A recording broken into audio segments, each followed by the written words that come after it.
नमस्कार दोस्तों, मैं शुभम पटेल आपका अपने इस यूट्यूब चैनल में स्वागत करता हूं। और मैं आपको एक जानकारी या एक बात बताना चाहता हूं कि मैं भी वर्ग 2 की जो प्री वाली एग्ज़ाम है उसमें क्वालिफाई हूं और मेरे को 113 नंबर है, जिसमें मैंने ज़्यादा कोई प्रिपरेशन नहीं करी थी। एक्चुअली मैं पढ़ाता हूं, तो उस हिसाब से मेरे को इतना एक्सपीरियंस हो गया था, तो उसमें इतने मार्क्स में ला पाया।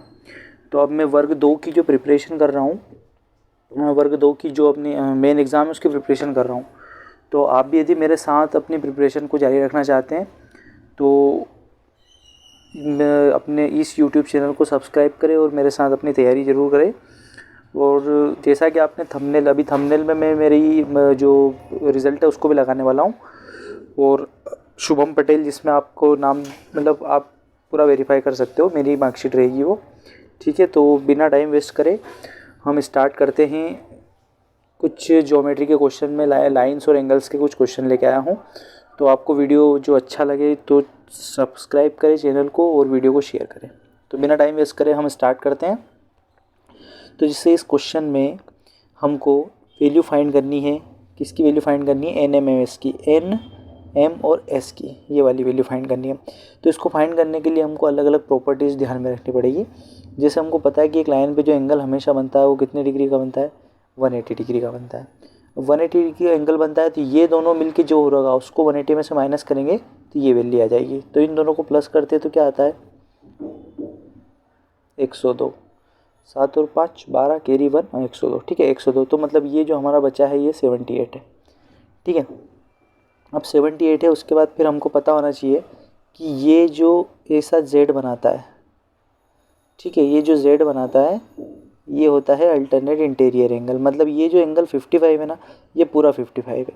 अब ये जो पूरा मेरे को तो पता चल गया 55। अब इस पूरे 55 में से यदि मैं ये वाला एंगल माइनस कर दूंगा तो मेरे को मेरा आंसर मिल जाएगा।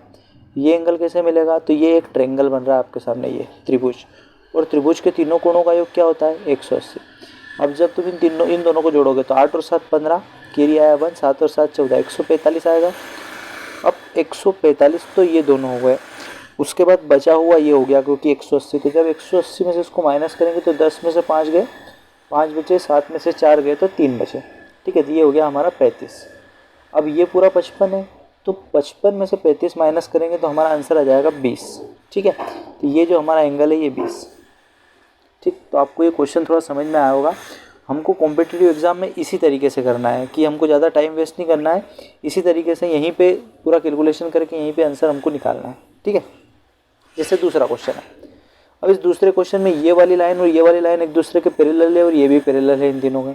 ठीक है, अब इसमें हमको एक्स और वाई की वैल्यू निकालनी है। तो हमको सीधे से पता है कि ये जेड बन रहा है, यूँ करके यूँ करके यूँ जेड बन रहा है। ये 55 तो ये 55, जब ये 25 है तो बचा कुछ ये हो जाएगा। अब 55 में से 25 गए तो सबको पता है ये हो गया 30 डिग्री हमारा।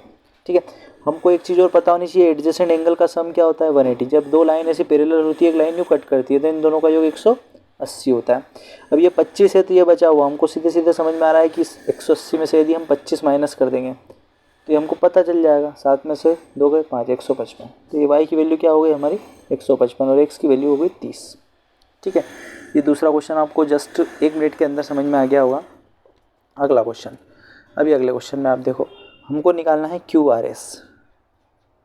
तो QRS निकालने के लिए हमको प्रॉपर्टी लगी है, यहाँ पे वही प्रॉपर्टी लगेगी एडजेसेंट एंगल वाली। ये 130 है, 180 सम होता है तो ये 50 हो जाएगा। ये 110 है तो ये हो जाएगा 70। इन तीनों का सम 180 होता है। 70 और 50 कितने होते हैं? 120। 120 तो ये बचा हुआ 60 हो जाएगा। तो ये हमारा आंसर हो गया। ठीक है, अगला क्वेश्चन। अगले क्वेश्चन में हमको यहाँ पे BCD निकालना है। मतलब यही वाली कंडीशन लगेगी पूरी की पूरी। यहाँ एक पैरेलल लाइन ड्रॉ कर देता हूँ। 120 है तो ये 60 हो जाएगा, ये 100 है तो ये 80 हो जाएगा। 80 और 60 जोड़ेंगे 140, बचा हुआ ये 40 हो गया। ठीक है, तो बहुत सिंपल क्वेश्चन है ये तो। नेक्स्ट, इस क्वेश्चन में हमको क्या फाइंड करना है? तो इस क्वेश्चन में हमको ये वाला एंगल फाइंड करना है, ये एच वाला एंगल, ये वाला। कैसे फाइंड करेंगे? इन तीनों का सम 180 होता है, सबको पता है। 6 और 5 11, तो ये हो गया 70। ठीक है, अब हमको पता है कि जेड बनाने वाले एंगल जो होते हैं वो सेम होते हैं। तो ये 50 है तो ये भी कितना हो गया? 50 हो गया। ठीक है, अब एक लाइन, एक चीज़ और हमको पता है, इसको निकालने की वैसे ज़रूरत भी नहीं थी पर फिर भी कोई दिक्कत नहीं है। ये है पैरेलल और ये समांतर, एक दूसरे के समांतर रेखा है ये। और ये समांतर है तो ये एडजेसेंट एंगल होगा, ये वाला एंगल और ये वाला एंगल। ठीक है, ये हो गया आसन्न कोण, तो ये हमारा हो गया 70, तो ये हो गया हमारा 110, तो ये हमारा आंसर हो गया 110। ठीक है, इन दोनों का योग 180 होता है, ये रेखा इसके समांतर, ये रेखा इसके समांतर है, पर हमको तो इन दोनों का ही काम है क्योंकि ये एक रेखा इनको कट कर रही है। ठीक है, नेक्स्ट ये वाला, इसमें अपने को, इसमें तो आप सीधे सीधे ध्यान में रख लो कि यदि दो रेखाएं समांतर वैसे बीच वाला एंगल पूछते ना, तो एक मन से एक यहाँ पे समांतर रेखा खींचिए। अब हमको पता चला एक यहाँ जेड बना और एक यहाँ जेड बना, ये बी तो ये भी बी, और ये ए तो ये भी ए, और ये ए और बी दोनों मिलके क्या हो गए 45। तो ए प्लस बी की वैल्यू कुछ नहीं है, यहाँ डायरेक्ट सीधे सीधे 45 है।